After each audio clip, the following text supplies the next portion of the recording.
To us at Queensborough, we have been fortunate to have Dr. Cole's support for her mentorship programs and for the academic competitions that we have engaged our students in.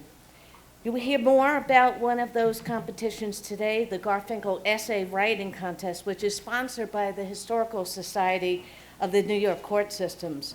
I'm also happy to say, and I'm not sure where she's sitting, but the previous winner from last year from Queensborough, who is now at Baruch, is here with us as well, and she'll be joining our panel, which will follow remarks. To kick off the event, let me give you our esteemed president, Dr. Cole. Thank you very much, and good afternoon. It's wonderful to see so many students. I know you come from across the curricula. There are people here from the business department, right? The English department, criminal justice. How's criminal justice? Yes? Okay. And we have wonderful programs here, but what makes us special are our students. And I can see that you're living up to our reputation. You represent a variety of disciplines, and you represent a variety of countries of origin and interests. So at Queensborough, we like to say, we are not all the same, but we are together. And I'm glad we're together here to welcome the Honorable Jenny Rivera, Associate Judge, New York Court of Appeals. Judge Rivera has devoted her entire professional life to public service and to giving voice and concern for those who may not have access to an audience. She's made a very strong impact in the area of human rights. And for us, this is a major theme at our campus, to really think about one another as individuals and to respect all of the various wonderful backgrounds and cultures that we bring to Queensborough. Born in New York City, Judge Rivera has been very instrumental in the David Garfinkel Essay Contest. We're very involved with that contest. It's sponsored by the courts and the Historical Society of the State of New York, right? I got that right. And we have representatives here. We're also very pleased to have last year's winner, who happens to be a Queensborough student. We've done well in the competitions, and I know that your faculty are reaching out to tell you more about it. So I'd like to welcome, again, Judge Rivera. She has a keen interest in what we do here. She is clerked for Supreme Court Justice Sotomayor. She has also worked in the Legal Aid Society for Homeless Families and been an advocate in every aspect of what she does. And for us at CUNY, she's part of our family. Before she was named to be on this prestigious court, she was a professor at CUNY Law. And so I know that she inspires me, she will inspire you, and I thank you so very much for being with us. Judge Rivera.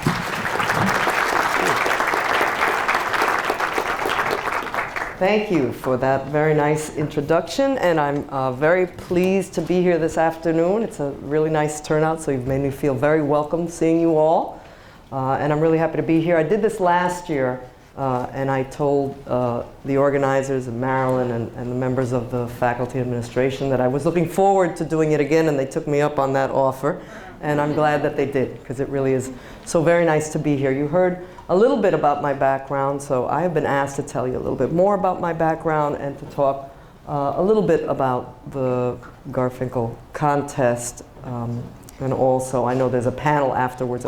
We'll discuss that in greater detail, so I'm not going to talk about the sort of the technical aspects of the contest, just what I think is important. But first, I want to recognize my former CUNY colleague, Janice, who now works here. It's always a thrill to run into someone from the CUNY family, especially CUNY Law School. So nice to see you, and thank you for coming. And to thank Marilyn Marcus, as always, for organizing the Garfinkel contest and keeping me in the loop and helping me show up to these events. I'm really, really thrilled to do it. And I'm going to tell you why. I'll tell you why, because in many ways, your stories are very similar to my own. And so it is a pleasure to be in a place where it very much feels like family, not because I know any of you in any great detail. I know a couple of people, obviously, in the room. I've already recognized them. But just because I know so very much of the challenges and the great highs and lows that you have experienced, because they have been those of my own family and those of myself in my own career. So my name is Jenny Rivera. I am a member of the New York State Court of Appeals, which is our high court. Before that, as you heard mentioned, I was a law professor at CUNY School of Law, and I hope there are people interested in exploring a little bit more the possibility of entering the legal profession. I'll talk a little bit about that. Before that, I was a public interest civil rights lawyer, and so I've had what I think is a very blessed and happy life, because I've gotten to do things that I didn't dream of, but that I wanted to do very much, which was to help people, and to help people in ways that impacted not just my clients and those who sort of were immediately connected to me, but people beyond, sort of those who I could see and who I could know and shake their hands. And that's been really the great, wonderful experience that I've had. So I grew up on the Lower East Side of New York City. Anybody here from the Lower East Side? Okay, somebody's from the Lower East Side. And I have now lived in every borough except Staten Island. I'm not dead yet, so I've got one to go. I'm going to make it before I pass. I currently live in the Bronx. Anybody from the Bronx? All right, some people from the Bronx. And I lived in Brooklyn for a short period of time, which I loved, a little neighborhood called Cobble Hill. Anybody from Brooklyn? Oh, a couple of people from Brooklyn. Okay, great. And of course, I not only worked at CUNY Law School, which is now in Long Island City, but for most of the time that I worked there and was a professor there, it was located in Flushing. And I lived in Queens, so I assume most of the people in this room are from Queens. Yes? Yes. There you go. All right. Queens is really a great, wonderful borough, and I loved my time living in Queens. I always enjoy coming back to Queens. I know they say Queens is the most diverse borough, but I really think of Queens as just, in many ways, a place that, like the Lower East Side, has been a nurturing environment. Sometimes a little bit tough, but a nurturing environment for the most part, for people who came here from another country for whatever reason. I'm going to tell you why my mother came here, because I'm a first-generation born Puerto Rican. I was born in New York City, in Manhattan, and I was born in 1960. My mother came in the 40s during wartime. She was born in the 20s in Puerto Rico, and she came here as part of one of the great migrations, not immigrations, because we're citizens, migrations from the island of Puerto Rico. And she came here looking for a better life. As she reminded me every time I said to her, when it was February and snowing, why did you leave 80 degrees? Why did you leave beautiful sunshine? And why am I not having a papaya smoothie right now in Viejo San Juan? Why am I in this cold environment? And she said that she loved her home, and of course it was a very tight-knit family, but she was looking for opportunities.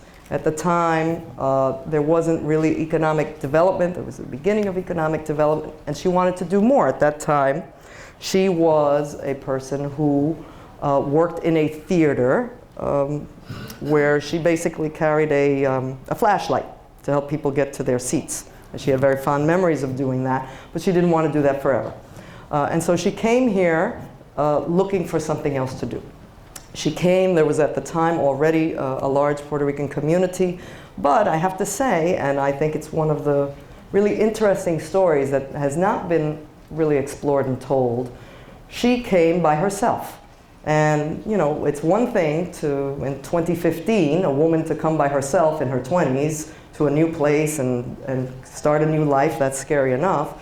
But to do it at a time when women, for the most part, really didn't travel on trains and, well, on boats in her case, or a plane on their own.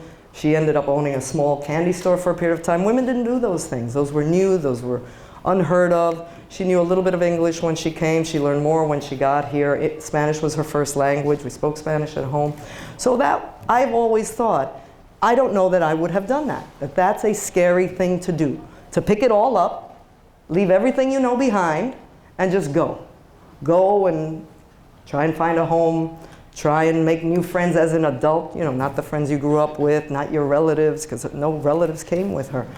And I have always thought that that is an interesting story, the women who made those kinds of choices. Now, of course, there are lots of people from all different backgrounds who have made these choices. Some people do come by themselves.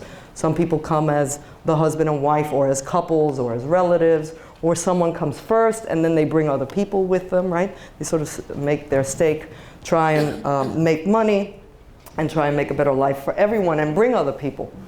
So she came, at that time, the jobs that were available to Puerto Rican women, for the most part, was to work in the garment industry, which was also a place for many Asian women, Chinese women predominantly. That was the population here at the time.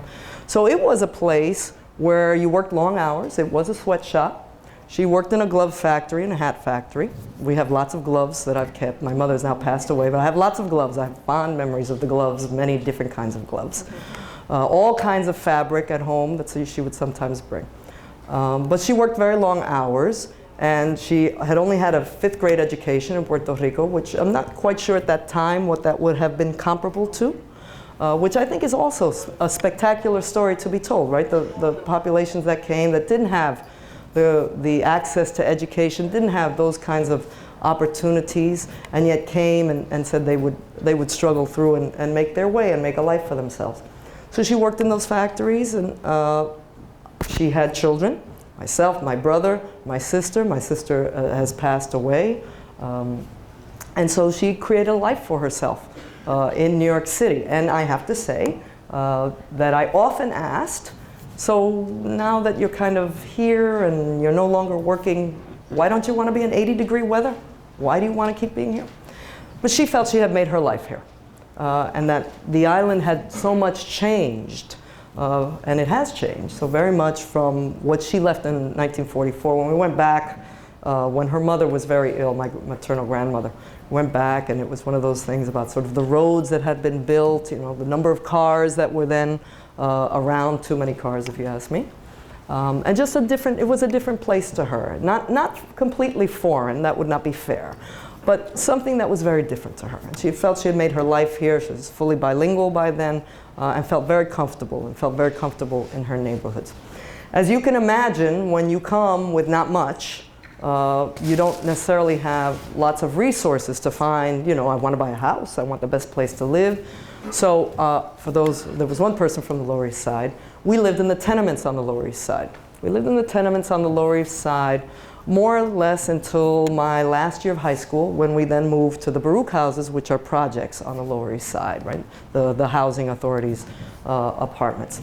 And each of those different home environments were very different and very special. It was very tight-knit.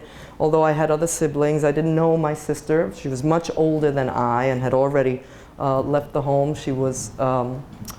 She had children very early and was not able to care for them and gave them up to foster care, and so I did not really know her very well. My brother was a little older than me, and he went away to school, so I did not know him that well. But my mother and I were very, very tight. We were very bonded. My life revolved around my neighborhood, my apartment, my school. I loved school. I was the nerd. I got picked on because of it, but I loved school. And I was very fortunate that I did well also, which of course only reinforces the love, right? When you do something well, or it seems that you're getting the reinforcement of it, you keep doing it because you kind of like it. And so that was really my world. A few blocks of the Lower East Side, and then my mother at one point was very dissatisfied with the public schools. Public schools, although it's a wonderful public school system we have in this country, it was one that she felt very dissatisfied with at the time. So, again, there's only one person from the Lower East Side. But if any of you ever travel to the Lower East Side, today, it is not the Lower East Side that I grew up in. The Lower East Side that I grew up in was quite dangerous. Lots of crimes. I heard bullets and guns going off at different hours of the day. And although it was a dynamic community, because we're next to Chinatown, we're also next to an established Jewish community, immigrant community, been there a long time, and then it was the Puerto Rican, now it's a very mixed Latino community. There were some African Americans, but not so many at that time. So it was an Italian community, an immigrant community, Little Italy. It's a very diverse neighborhood. and community, but also one that was an immigrant community. So very low income, with people working hard to have their children become professionals and go on to school. So my mother wanted me to have an opportunity to have a better education than what she felt I was getting. And I have to say, I found public school very intimidating because they were huge schools, you know, that I went to. And those schools, although people did the best they could, they were large classrooms. And it was hard to get the one-on-one. Although I did well in school, it was an intimidating environment. I felt very isolated. I felt very different. I did not feel like I fit in, other than, as I say, I really liked school, so I liked the work, and I would go home and do my homework. But she wanted me to have something else, and at that time period, the private schools for the Puerto Rican community were parochial Catholic schools. So she then finally got me, as she said, into the 5th grade at a parochial school, St. Bridget's on the Lower East Side, which almost closed a few years ago. It doesn't, the church exists, the school does not exist. And that was a very different environment because it was a smaller school, smaller classrooms. You really got to kind of know everybody. And it was the first time that I wore uniforms. So my mother was very practical, and she loved this idea of the uniforms because she figured, I don't have to buy that many clothes for you now, and I can't afford that many clothes for you now, and we'll wash them, you know, in the bathtub when we need to. But we're going to buy you 2 skirts, 1 jacket, 2 shirts, and the knee highs, and the 1 pair of shoes, and I don't ever want to buy you clothes again. So we're done until they tell me I have to get you something else. But it was a different environment. It was a sense of being part of this school in a way that I had not felt connected to before, and I really enjoyed that part of it. And the other thing about that school is that we were from all different communities also, mostly Puerto Rican students in the school, but there was also a very big Polish community, Polish American, Ukrainian community on the Lower East Side. We had some Polish and Ukrainian students, and we had some Chinese students, had Italian students, so it was a nice mix, and I very much enjoyed that. So I liked that so much that I then said, well, I'd like to go to Catholic high school. I like this. My mother liked the idea, again, of the uniforms. This was working for her. And I found a high school that I liked because my other friends were going there. I didn't know much about the school other than, again, I like the small classes. I like that there aren't too many people. I don't feel as intimidated. And so I ended up going to a Catholic all-girls high school, which is called St. Michael's Academy. It no longer exists. It was on 33rd Street between 9th and 10th Avenue. And this was really the time for sort of this young native New Yorker where I ended up riding buses. Before that, we walked everywhere. Buses were 25 cents at that time. I believe they were 25 cents. We walked everywhere. We didn't have 25 cents. So, but this was the time I had the little bus pass, and I traveled. I felt very adult, I have to say. Very much the responsible person. And I loved my high school. It was an all-girls high school, which had its benefits. In many ways, I felt very comfortable with the other girls, although it meant that I didn't feel so comfortable with boys because I wasn't exposed to teenage boys very much. And so that was a really warm and lovely environment, and I really enjoyed the educational experience. During that time, as I said, we moved from tenements to projects. The way this move occurred is that at one point we were the last family in a tenement. There was a building that had been sort of rehabilitated and renewed, but unfortunately, as I said, the Lower East Side was a very unpleasant neighborhood at this time. The building very quickly got run down. And at some point, people moved, and there just came a point when the city said, that's enough, this building is being closed. And my mother and I were the last tenants in this building.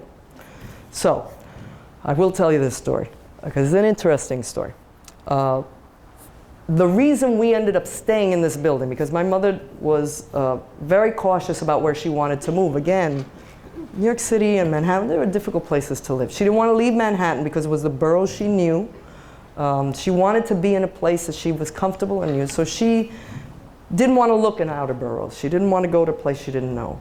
And she was very concerned about me and my high school and where I would study. So she waited this out until we actually got into these projects. But at the time, it was not such a pleasant experience to be the only family in a building.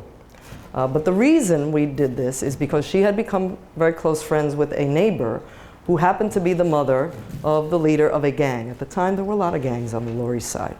And so she felt that we were very protected, and so that's the way that went and why we held out for that long. I do not recommend this to anyone. This is not something you should strive for or seek to achieve or have as an experience in your life. It's not so hot. But anyway, we then moved. I went through high school. And when I was in high school, I was very fortunate. I'm going to now start shortening this story. I was very fortunate that one of the school counselors, we had two, thought that I was a good student and thought that I could go to a school outside of New York and that I could go to what is called an Ivy League college, Princeton University. I knew nothing about this school. I knew nothing about this concept of ivy, which is apparently a plant that grows on buildings. But he basically said to me, I dare you to do it. And that's always a good sign for me, dare me to do it. What's the downside? And the reason I applied, in all candor, was the dare, but also because I could not afford all of these application fees because I went to an organization called ASPIDA of New York. Anyone know about ASPIDA of New York? Okay, ASPIDA of New York, been around a very long time, organized to help originally Puerto Rican students. They have clubs in schools, but they also had a freestanding building at that time on 14th Street near 8th Avenue. They had an office there. And I literally walked in and said, do you have any counselors? They said, we do. And I said, I'd like to go to college, but I can't afford these fee applications. And they filled out forms for me called fee waivers. And so I was able to apply to a bunch of schools. I don't know what these fees cost you today, but whatever it would have been then, I did not have it. And my mother didn't have it. So I was very grateful, and that's why I mentioned the organization, because there are always points in your life when something or someone happens to just be there at the right time. Because I didn't have an ASPIDA club in any of my schools. I didn't know much about them other than they existed. My mother knew about them. And I just walked in. And so sometimes you have to say, I cannot sit at home and wait for someone to come to me. Because it's not going to happen. Maybe it'll happen, but it's usually not going to happen. So sometimes you just have to say, what's the worst that could happen? Someone will tell me no, and I'll be exactly where I am. I won't be any worse. I'll be exactly where I am. But, like in this particular example, someone might say yes. And that's how I got to apply to Princeton and some other colleges. And if you're, it's like that lotto. You got to be in it to win it, right? You got to buy the ticket to win. I don't encourage you to buy lottery tickets, but I wouldn't say look for your wealth through lottery tickets. Maybe you'll hit one. I don't want to discourage you, but you have to be in it to win it. So to get into college, you got to apply. To get into law school, you have to apply. No one's just going to call you up and say, would you like to be a lawyer? If you want to be a lawyer, you got to apply for those jobs. You want to be a judge, you got to apply for that job too, right? So sometimes you just have to be aware of something that you didn't expect. I'm a big believer in plans, the life plans. I work at them like in 5-year increments. But sometimes, during year 3, the thing you wanted in year 5 shows up. So if you say, well, I'm going to wait till year 5, year 5 may come and go, and it'll never come back. So you just have to be aware. Different points in your life, when something special or someone will come in and make something happen to you. And it may be someone you'll never see again. I mean, I don't even remember the name of this counselor. I do not know if he's still alive to thank him personally. I have thanked ASPIDA personally, the organization and so forth, and I have supported them throughout. But the point is, people often want to help you and you won't even know about it. So you have to ask. You have to ask. All right. Life lesson number 39 there for me. I was fortunate enough to actually get accepted to Princeton. And most people at that time would have said, wow, that's a great thing. Congratulations, is your bag packed? I turned to my counselor and said, that's nice. I've learned about the school. I'm not really sure why they let me in, but okay. But I can't afford this school. So I guess I'm going to have to check that box. I'm not going. Because, again, I had no money. My mother came from Puerto Rico with not much. At one point in her life, she became physically disabled from that work in that sweat factory. And she was on disability. We were on food stamps. We didn't have money. I worked in a factory myself. I worked in a towel factory as soon as I could get working papers so that I could have money, so I could pay for my tuition in that wonderful Catholic high school. That was my start. So that I could buy things, and so I could buy birthday gifts and whatever else I wanted. Not the uniform, right? Clothes. But we didn't have money. So I have approached almost every stage of my life saying, I can't afford that because I don't have money. I was, again, very fortunate. Again, you never know who's around the corner. I was very fortunate that Princeton gave me an incredible financial aid package. Now, to you, this money now will sound like it costs nothing. But you have to remember, you have to think of the 1970s and think of something that is basically $3,000 as $3 million. Because when you don't have $3,000, it doesn't matter. $3,000, $30,000, $300,000, what does it matter? You don't have it. Couldn't matter less to you. I got an incredible financial aid package, which was a package that meant a grant, mostly money I would never have to repay, and work. So I worked a lot of hours to pay for my college education. But that grant came from someone who didn't know me, who is now long gone, no longer around, but who believed that it was important that people get an education and be able to go to whatever school they can go to and want to go to without having to worry about what's in their wallet. Another life lesson. It's really important to give back. Because again, that person didn't know me. But if that person hadn't donated money to Princeton University to have scholarships for people like myself, I would not have gone to that school. Now, hopefully my life would have gone just as well. But I know that educational experience I would not have had. I would have had a different one. Hopefully one as glorious, but I wouldn't have had that one. So it's really important to give back. If you can't give back financially, you got to find another way to give back. But that person, and it was a female, gave money, and it was really, really lovely. The other life story here is Princeton would give me that person's name and the address and ask me to write a thank you note. I had never written a thank you note in my life. I'd written birthday cards, that kind of thing. I'd never written a thank you note. Because as far as I knew, the only person to thank was my mother and that person who helped me at Aspida. Because I didn't realize all the work that goes behind that you don't know about. And I wrote that note, and it was another life lesson. It's like, wow, I don't know you, but it is true. I wouldn't mind getting this letter from myself, saying thank you. I don't know you. It's really important that I'm here. I wouldn't have been able to be here without. I said, I wouldn't mind getting that letter, knowing that something that I had done, as simple as writing a check, could change someone's life. Another life lesson. So I'll fast forward, but I will tell you this. Those 4 years at Princeton were not easy. They were tough. I felt isolated. I felt lonely. I felt incredibly intellectually challenged. And it was the best thing that could have happened to me. Because I realized when I walked in that door and I started meeting with people, and I was very shy then, and I didn't talk very much. I know it's hard to believe. How little I knew about anything. I thought I had gotten a very good education. And obviously someone else did if I got into the school. But I realized, because I met very wealthy people. Very wealthy people. My roommate was the daughter of a partner at a big law firm in New York. I met a lot of wealthy people. But I realized the kinds of things that wealth buys you, and I'm not talking about things, education, access. I realized very quickly that not everybody lived like me. I thought that stuff on TV was just fantasy. I didn't realize that my experience was unique. That was an immigrant experience.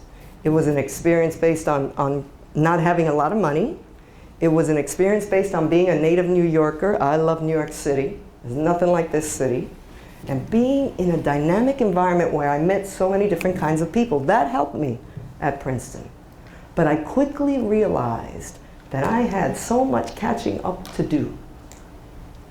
You know, when I graduated high school, my brother, who was 4 years older than me, gave me, this will sound very strange to you, you may not even know what this is. Some other people more in my age cohort will know what this is. A calculator. Because you have this now on the phone, right? You don't even know what 2 plus 2 is, you just put it in the phone.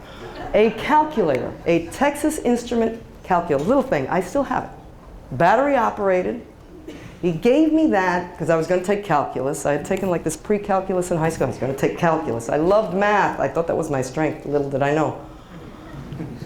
And I said, oh, a calculator. How does it work? I mean, I read the instruction booklet. It had this cute little carrying case. And I thought, I'm ready.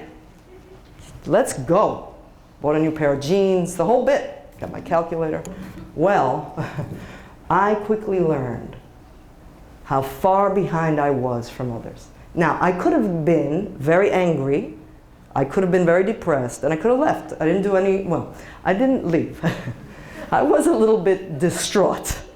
And I will say now in candor, because I've said this at other times, but I will tell you, I was very angry once I learned that there were others who had access to so much more. Because I wanted to know why. Was I not pretty enough? Was I not smart enough? Was I not cool enough? What happened here? And this was the beginning of my journey to understand the society in which we live of inequality. Inequality based on money, yes. Inequality based on race, ethnicity, being a woman, not being a man, being an immigrant. It was the beginning of a very important education beyond the books. A lot of it came from books, but the experience of being in a world that was so different and that so many people had so many resources. So as I said, I could have kept this anger for a while, but I didn't, because I still really loved school. I really loved learning, and one of the reasons that Princeton was really attractive to me is they had a thing called a thesis, which was a significant writing project. And I liked to write. And I'm going to tell you something now. I thought I was a good writer. I didn't think I was a great writer. I thought I was a good writer. But when I got to this school, I doubted myself, because everybody around me seemed to know what the heck was going on but me. And everybody around me seemed to have more than that little calculator I was talking about. And I doubted myself. I quickly learned that you cannot assume, because of where someone comes from or what access they have, that they are more capable or competent than you are yourself. I met a lot of people who had a lot of resources available to them who felt as intellectually challenged and uncomfortable as I did at Princeton. I met a lot of people who had even less than I, who are absolutely brilliant and fit right in. So you never know. Another life lesson. Never make assumptions about anybody, as in assumptions that you assume too much or assume too little. It'll work in your favor knowing that, by the way. Fast forward, I graduate, I was a history major. I loved learning about history. I was a Latin American Studies and African American Studies minor in history. Loved learning about my own history. I wrote a thesis on Puerto Rico and education in Puerto Rico. Really, this was a great moment for me, as it was bound, it was like a little book. So I graduated, and when I left, I said, I'm not coming back ever. Because it had been such a difficult experience, a wonderful one academically. I hated this school because I always felt out of place. It took 5 years to return, to feel at home. Don't let that happen to you, and I don't think you're going to have that experience here. Because I was wrong to do that. It was important to come back and feel that that place, I owned it too. First of all, I paid enough money there, and I worked enough hours there, but I had an experience that was like many other people, my own, unique, but like many other people. So fast forward, I wanted to be a lawyer as of the 5th grade. In the 5th grade, you'll say, what happened in the 5th grade? I don't know. I don't remember. I just know it's the 5th grade. I've said this now for 45 years of my life, that in the 5th grade I knew I want to be. I don't know. It must be because nothing else interested me. I didn't like the sciences other than, to write about them and read about it. I didn't like the sight of blood. I didn't even like putting a Band-Aid on my scabs or anything. But I liked the idea of a lawyer. The only thing I can really pin this to is I had a relative who needed a lawyer, and that lawyer helped that person. And that lawyer happened to be a Latino. And at one point I said, you know what? Why can't I do that? My mother always felt you can do whatever you want.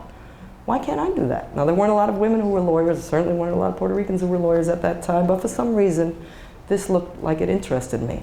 And at my core, what that boiled down to is I wanted to help people.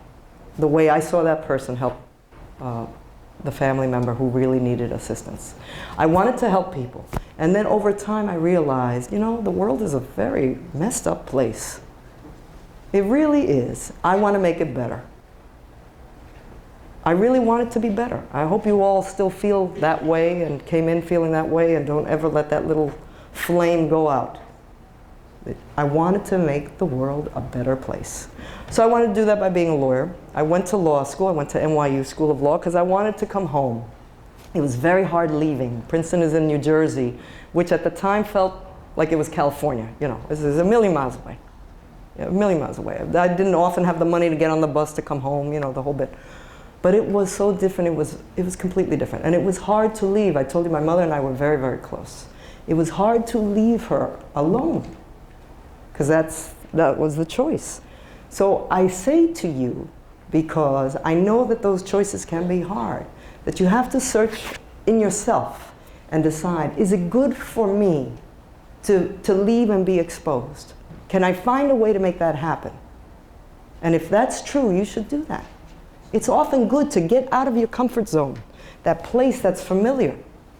You will grow when you do that. And the best part is you can always come home. You can always come home. It was great to come home and see my mom and get some good cooking. Right? It was true in law school. I would come home every weekend because I was in NYU. I was a mile away. I'd walk home. So it's important to open up your horizons and say, I can do that. Again, remember, if you don't apply, you don't get rejected, but you don't get accepted. So you have to try. 3 years of law school, which were very challenging and difficult, but it was good to be in New York, it was good to be home, and I quickly realized all the things I didn't want to do, which can sometimes be the best thing about an education. You learn the things that don't make you happy.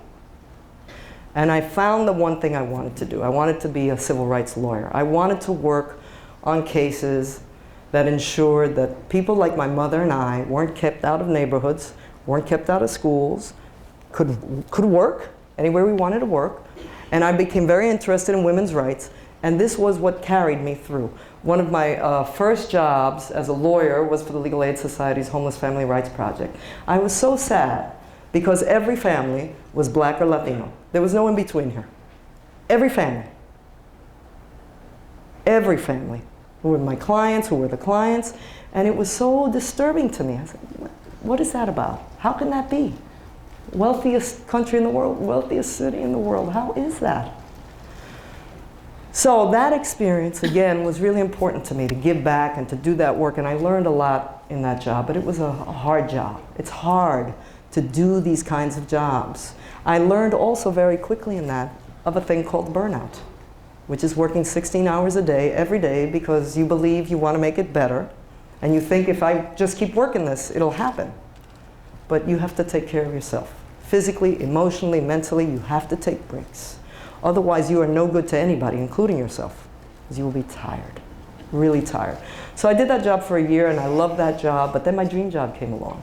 The dream job being I worked for the Puerto Rican Legal Defense Education Fund, because I wanted to represent the community, and I wanted to work on issues that impacted Latinos like me, that experience. And I love that job. And I went to that office also because I wanted to work on women's rights. I developed this interest, and I developed a women's rights agenda and did cases about women having access to jobs and so forth, women who were victims of violence. I became very interested in domestic violence and these kinds of issues. And so I did this job, and I love this job. I mean, that is a dream job. If you ever find a job like that, go for it. But I also wanted to teach, because I love to teach. I love being in a classroom. I love engaging with students because I learned from students, and I hopefully have something to share. So I then became a teacher, and here's a life lesson. I didn't find a job in New York City. I had to leave New York City to start being a law professor. I didn't want to do that. I didn't want to leave my family. I had just started a relationship with, well, maybe an affair, relationship with a person with whom I am still with now, 20 some odd years later. Thank you very much, because it's on tape. But I didn't want to leave that. It all felt so right and good in New York, and I was doing important work here. But I really wanted to teach. So I left to move to Boston, a city I knew but I had not lived in for any significant period of time. And it was a new experience. I didn't know anybody, you know, the same experience again. And it was scary and uncomfortable, but I loved the work. And I found my place. It was hard being a new teacher, but I found my place. About 3 years in, I learned about an opening at CUNY Law School, and that was the next academic dream job, teaching the next generation of public interest lawyers. And I've spent almost 20 years there, and I loved every minute of it. Along the way, I've gotten to do a bunch of other wonderful things. But I love teaching those students. I see those students now as lawyers and judges, or in the classroom, some of them are teachers, and it warms my heart that I was part of that. I was there at the beginning, I say.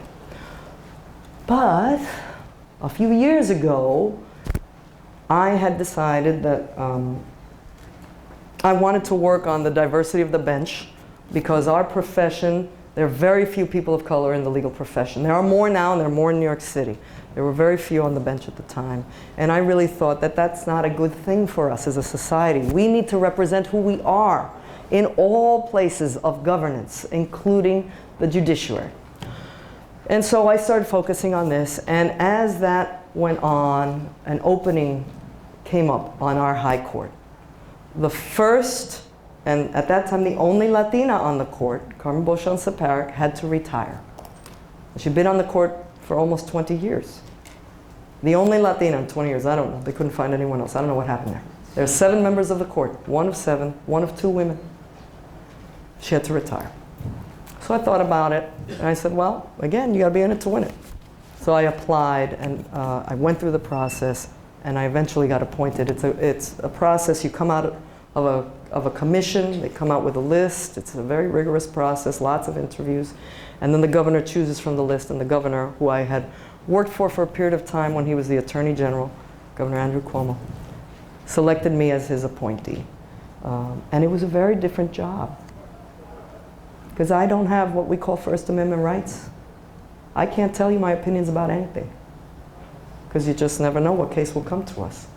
And I have to be clear to everyone who comes to our court that I haven't pre-decided anything. Just the way I told you, I no longer pre-decide people, like when I went to college and I realized you can't do that.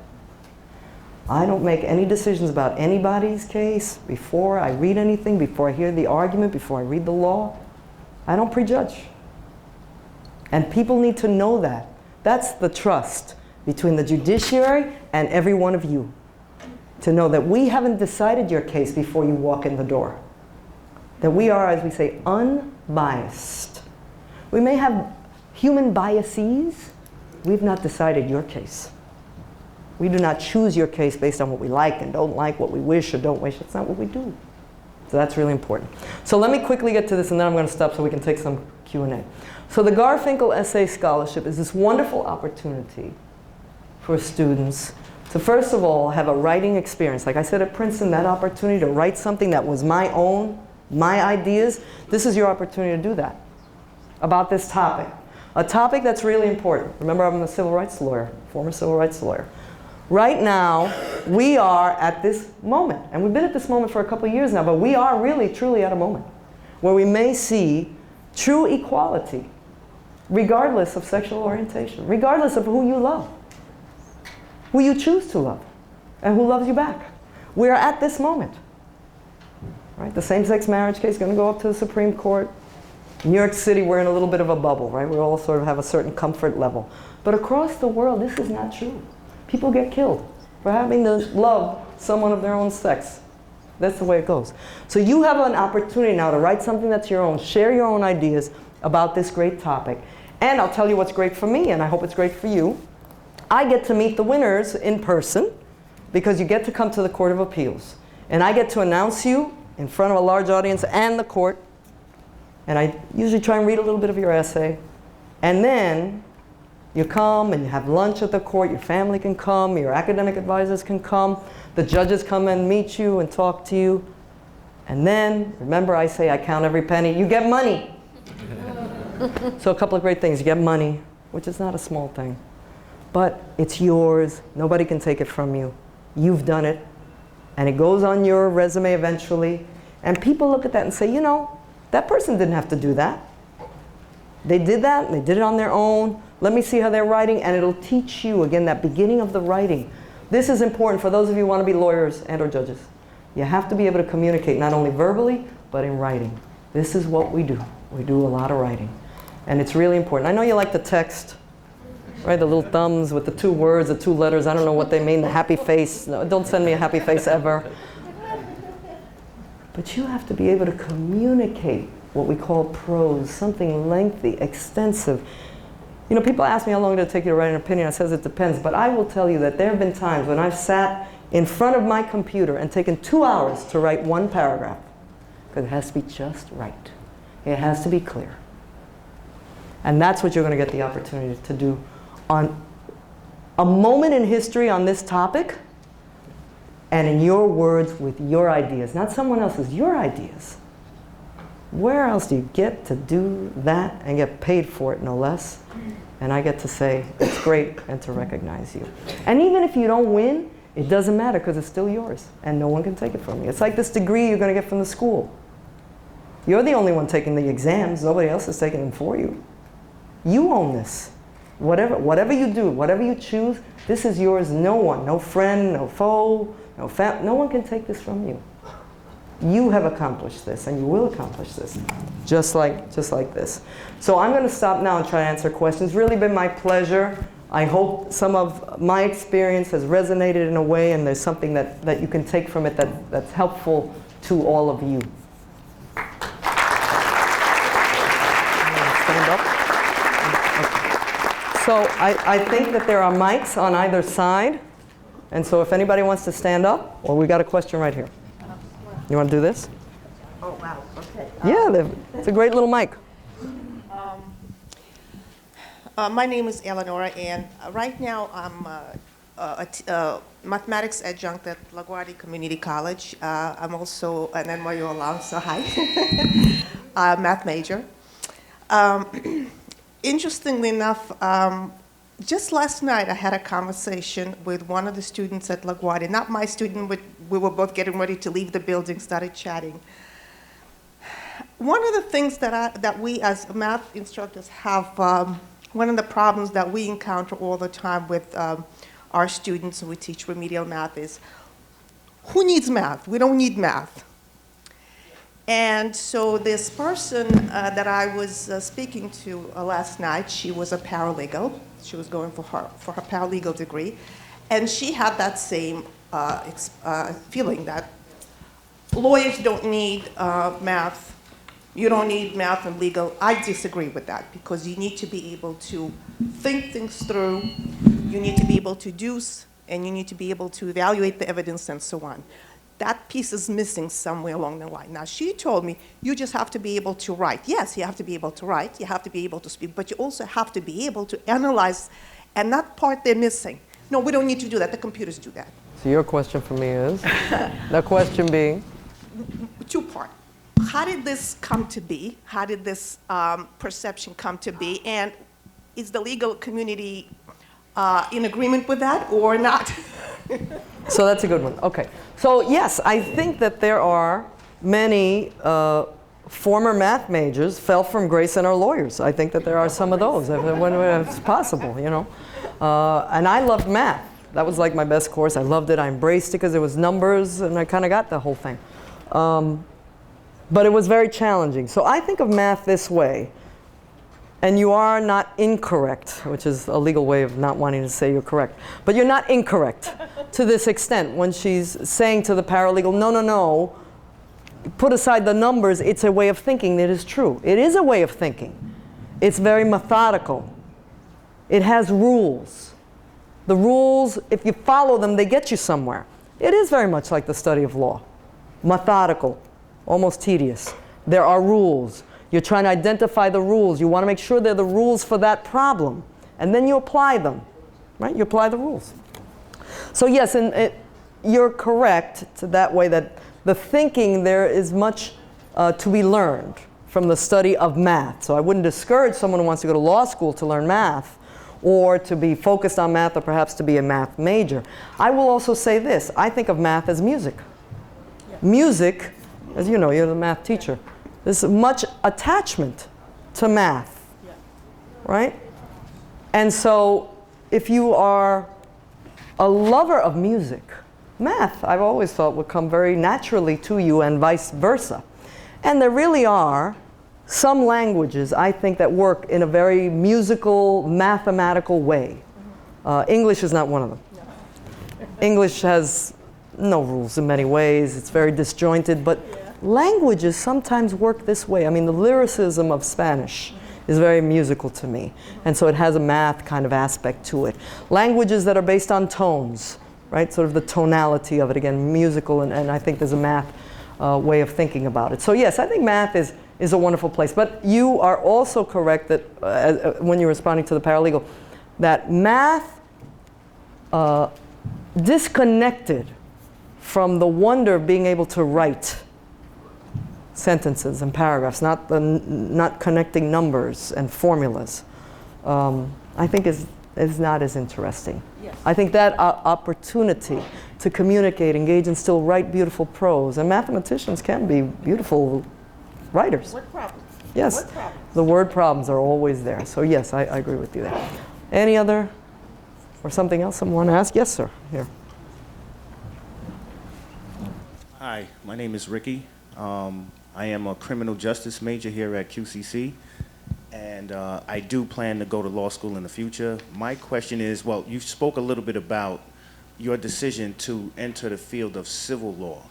For us undergrads who are pursuing law as a profession, when would be the best time to make a decision as to what kind of law we should practice? Oh, that's a great, wonderful question. So you can actually choose at any time. I mean, I didn't enter law school intending to make a decision that I would only focus on the civil aspects of law. But it turned out that although I found aspects of the criminal justice system and criminal law and criminal procedure really interesting, I could not see myself in the shoes of a prosecutor or a defense attorney. That was not working for me. Something else worked for me. And there's a lot of trial work involved in that, and at the time I was not so interested in being in court every single day and a trial every day. That did not sort of juice me up. That did not interest me as much. But so you have the opportunity, and I encourage law students and college students really, expose yourself to all different kinds of jobs, all different kinds of employers and work settings to see what might work for you. Now, it is not that easy. It's not impossible, but I think it's not that easy once you've been on the criminal side for a decade to now all of a sudden do the civil. But you know, people who have law offices, especially small and medium, they do everything. Some of them do civil and criminal. They do both sides of it. Some people just enjoy one area and they specialize. So I don't know that I'd say there's any right time, but I think the best advice I can give you from my own experience and what I saw my students benefit most from is to open yourself to all kinds of jobs. So I worked in all different kinds of jobs before and after law, during law school. So I worked in a courthouse, in a federal courthouse for a while, both at the appellate and the trial level. I worked for an office that did human rights work for immigrants. I worked at a local legal services office that had a lot of intake every day. We did a lot of housing court work. We did some Social Security disability work. I worked in a firm, for a medium-sized firm for one summer. So all of those different experiences were really helpful to me. Sort of, every time I'd say, I like that, I don't like that. I like being able to have a case that's about lots of people, a class action or a big impact case. I like a case that's only about that one person. I like going to the courtroom once, but not all the time. I like being able to draft these kinds of, you get to know that. And the other great thing is, lawyers love to talk, if you hadn't realized. Do ask lawyers and judges about their own life, their own choices. They're really thrilled to tell you, and not so much as I was suggesting before because of the ego, but because they think it can help you. I can't tell you how many judges say, no one ever asks. I'd go and talk to the class. I'd take a student, but no one asks. Again, remember, what's the worst that can happen? They'll say, no, you're right where you are. You're not worse. And they might say yes. So the other thing is to keep asking wherever you work in a place, sit down at lunch when they're having lunch and ask, how did you make that choice? Why did you go to that school? Do you like your job? Although that you might ask them when they're not with their colleagues. What do you like about it? What's the best thing you like about it? What's the most challenging thing you like about it? Start thinking about what are the questions you might ask. And ask them, really and seriously, to give you feedback. Was I doing a good job? Here's the other, this is the last thing I'm going to say about this. It's really important to find people in your life who will tell you the truth. Who will tell you that's not good enough. Who will tell you, well, I know you want to dress that way, and no one's telling you, but that's not appropriate for this courtroom. Make your own choice, you're an adult. I'm just telling you. I know you think that that sounds great, but it doesn't. And here's the weakness. Now, once you have that information, you make your own choice.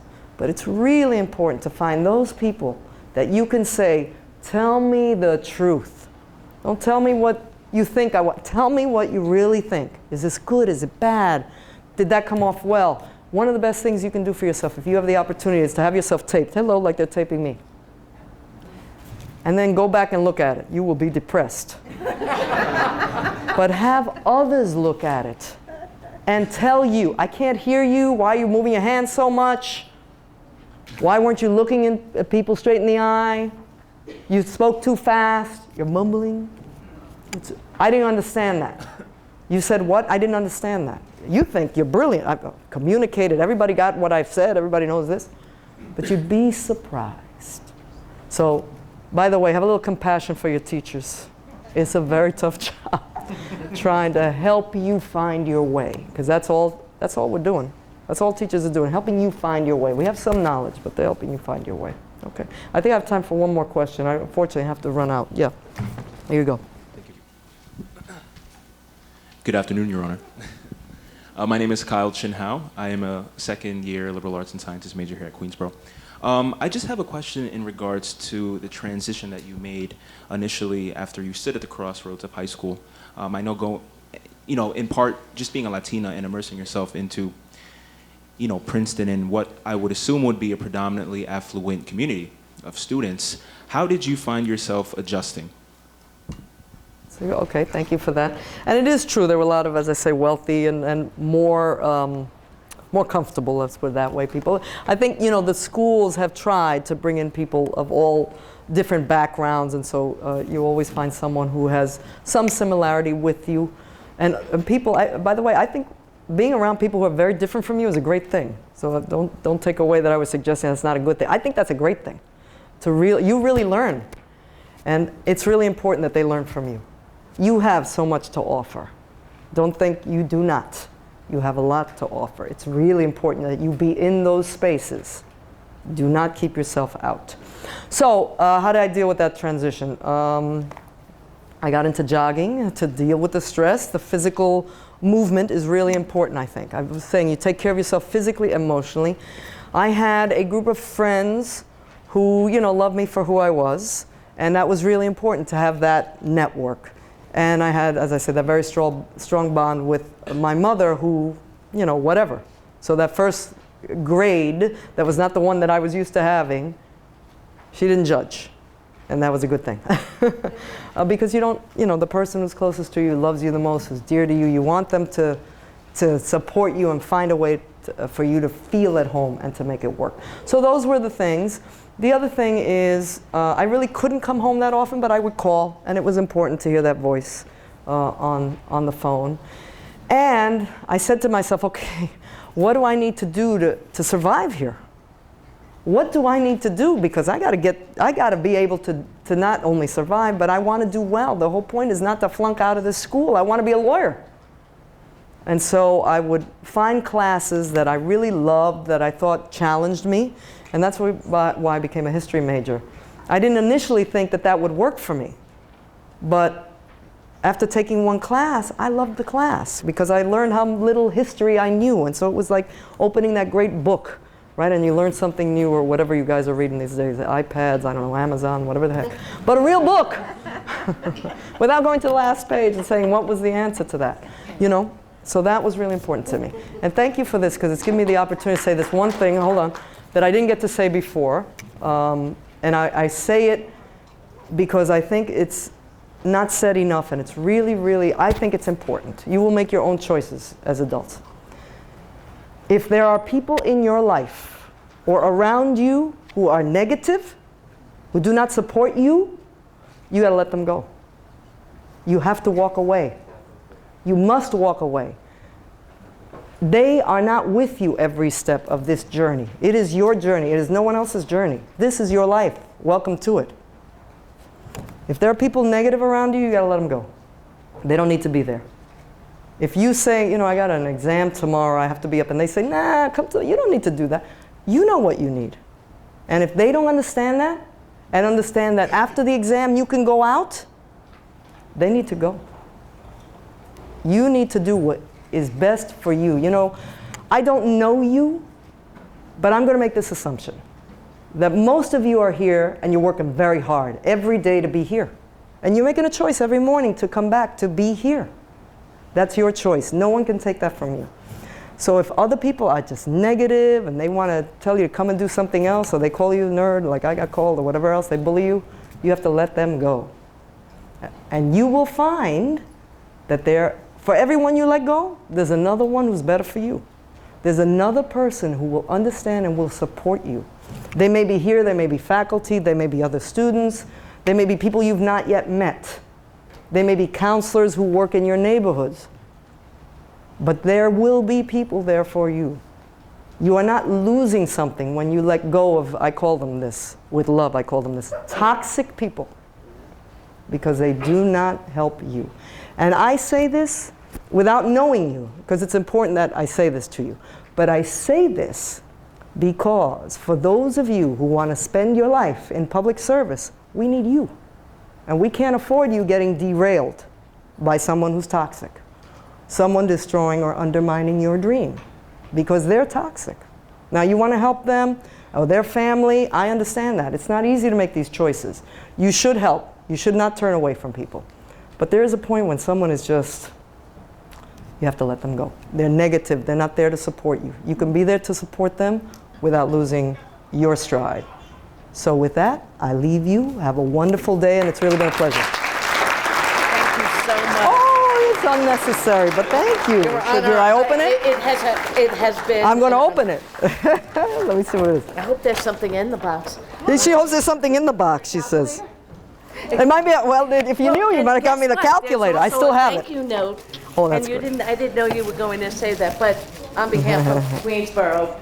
Oh, you're this is welcome great. to come back anytime. It will be in my chambers. Thank you. Thank you. Thank you so much. Very much. Appreciate it. Thank you very much. Thank you. Please stay, because we have a second part. We're going to have a panel. We're also going to be joined by a previous winner who's going to give you some insight as to what to do. There's also people from the New York Historical Society of New York Courts. I think I have it right. So we're just going to gather.